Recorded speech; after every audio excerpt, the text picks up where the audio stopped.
নমস্কাৰ মই professor doctor Amitabh দেৱ শাস্ত্ৰী মই দুই এটা টপিকৰ বিষয়ত ক'ব বিচাৰিছোঁ বহুতে বহুত ধৰণৰ কৈছে বা জ্যোতিষ সম্পৰ্কত তো মই এইটোই ক'ব গৈছে যিবিলাক ছাত্ৰ ছাত্ৰী আছে তেওঁলোকে যেন এটা বিষয়লৈকে ওপৰতেহে আলোচনা নকৰে যে মই বৈদিক এষ্ট্ৰলজি জানো তাৰ ওপৰতে ক'ম সেইটো নহয় তেওঁলোকে নলেজটো মাল্টিপাৰপাছত ৰাখক কোনো এখন বস্তু চাব গ'লে মানুহজনৰ সেই মুহূৰ্তৰ গ্ৰহৰ পজিশ্যন নৱাংশ ভাৱ চক্ৰ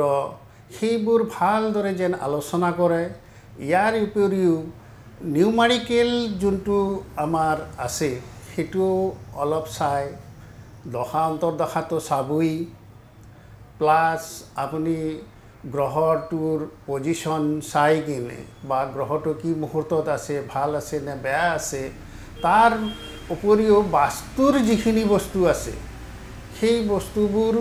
প্ৰতিফলন কৰিব নহ'লে সঠিকভাৱে মানুহক যোনটো বিষয়লৈ তেওঁ আহিছে বা যিটো বিষয়ত তেওঁ ক'ব খুজিছে যোনটো তেওঁ প্ৰত্যান হৈ আছে সেই বিষয়টো তেওঁ প্ৰতিফলিত নহ'ব সেয়ে জ্যোতিষ কৰিব গ'লে প্ৰথমে তেওঁৰ ভাৱচক্ৰ নিউমাৰিকেল প্লাছ আপুনি বাস্তুৰ বিষয়ে অলপ জ্ঞান থকাটো দৰকাৰ যেনে সাপোজ বৃহস্পতি যদি বা মংগল যদি পীড়িত হয় তো দেখা যায় যে দক্ষিণ ছাইডত মংগল পীড়িত হ'লে দক্ষিণ ছাইডত তেওঁৰ ঘৰৰ কোনো না কোনো ঠাইত বেয়া ৰূপ দিয়ে যেনে দক্ষিণ ছাইডে যদি নীলা আকাৰৰ থাকে বা জলাশয় থাকে বা লেট্ৰিন বাথৰুম থাকে তেনেহ'লে তেওঁৰ সেইটোৰ পৰাও অসুবিধাৰ সৃষ্টি হ'ব জীৱনত বা পইচাৰ ইনকাম চ'ৰ্চ ঈশান কোনফালে চাব যে বৃহস্পতি যদি তাত যদি টয়লেট থাকে সেইটো ৰিমুভ কৰাটো ভাল বৃহস্পতি এনে এটা গ্ৰহ ঈশান কোণ এনে এটা ঠাই য'ত আমাৰ ব্ৰেইন বুলি কোৱা হয় তো নাৰ্ভ প্ৰব্লেম ব্ৰেইনৰ প্ৰব্লেম ইভেন কি লং টাৰ্ম ডিজিজ কেঞ্চাৰৰ দৰেও বস্তু হ'ব পাৰে সেইকাৰণে ঈশান কোণক আপুনি সদায় ৰিমুভ কৰি দিব যদি টয়লেট থাকে বাকী কিছুমান ঠাইত আপুনি সাল সলনি কৰিও কিছু প্ৰতিকাৰ বাস্তুৰ দিব পাৰিম আমি আৰু পশ্চিম ফালে বা পূবফালে বা উত্তৰ ফালে দক্ষিণ ফালে সেইবিলাক আপোনাৰ চক্ৰতেই চালে গম পোৱা যায় গ্ৰহটো কি পজিশ্যনত তেওঁ দেখাইছে কোন ছাইডত বাস্তুৰ যদি প্ৰতিকাৰ কৰা যায় তেনেহ'লে তেওঁ অলপ আগৰ পৰা কিছু হ'লেও সুকলমে থাকিব পাৰিব ছেকেণ্ডেৰী আৰু এটা বস্তু কৈ আছোঁ সেইখিনি ছাত্ৰ ছাত্ৰীৰ কাৰণে ক'লোঁ যে এইখিনি আমাৰ অম্বুবাচী আহি আছে অম্বুবাচীটো আহিব আপোনাৰ 21 জুন শুক্ৰবাৰে ৰাতি 11:52 পৰা হ'ব তো অম্বুবাচী সাধাৰণতে পঞ্জিকাৰ বাৰ্ষিক যোনটো পঞ্জিকা অনুযায়ী কৰা হয় সময়মতে তো আমাৰ অসমৰ যোনটো কালচক্ৰ আছে সেইমতে দেখা গৈছে যে 21 জুনৰ শুক্ৰবাৰে ৰাতি 11:52 আপোনাৰ প্ৰবৃত্তি হ'ব আৰু নিবৃত্তিটো হ'ব 25 জুন ৰাতি 8:53 সেই যে সময়ছোৱাত সৰ্প ভয় সেই সময় যদি এয়া গাখীৰ অৰ্থাৎ কেঁচা গাখীৰ যদি খায় তো সৰ্প ভয়ৰ পৰা দূৰ বা যাৰ কালসৰ্প দুখ আছে বা যাৰ ৰাহুকেতুৰ প্ৰব্লেম আছে তেওঁলোকে সেইটো কেঁচা গাখীৰটো সেই পিৰিয়ডত খাব লাগে যে অম্বুবাচীৰ মুহূৰ্ত সময়টোত ছেকেণ্ডেৰী আপোনাৰ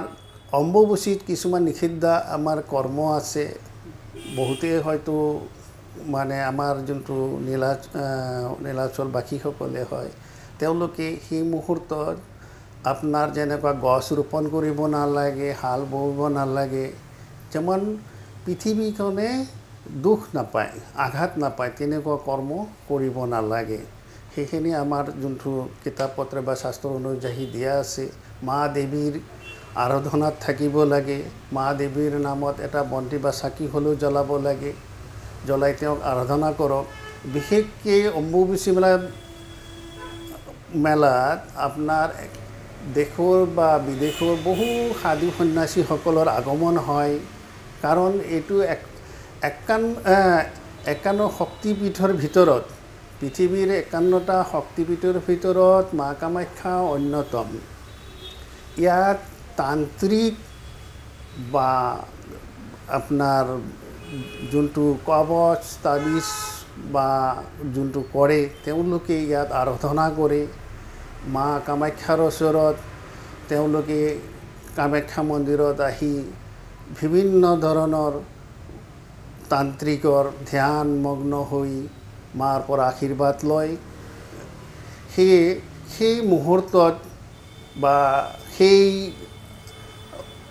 সময়খিনিত যাতে কোনেও অপকৃত কোনো কাম নকৰে, ভাল এখন মাৰ আৰাধনাত থাকে। আৰু আটাইতকৈ চবচে ভাল, অম্বুবাচীৰ সময়ত যদি দান দক্ষিণা কৰিব পাৰে, বিশেষকৈ চাউল দান বিশেষকৈ ভাল। আচ্ছা, মই যোনটো আপোনালোকক যোনটো মা কামাখ্যাৰ প্ৰবৃত্তি আৰু নিবৃত্তিৰ বিষয়ে কৈছিলোঁ, সেইটো আমাৰ কালচক্ৰ পূৰ্ণাংগ পঞ্জিকাৰ মতেহে। কিন্তু কামাখ্যা ধামৰ তেওঁলোকৰ কমিটিৰ মতে তেওঁলোকে বংগৰ পঞ্জিকাসমূহ নিৰ্ধাৰণ কৰিহে কয়। তেওঁলোকৰ মতে আমি পাইছোঁ 22 জুন 7 আহাৰ শনিবাৰ দিন ৰাতিপুৱা 8:35 AM প্ৰবৃত্তি হ'ব আৰু নিবৃত্তি হ'ব 25 জুন 10 আহাৰ মঙ্গলবাৰ ৰাতি 8:56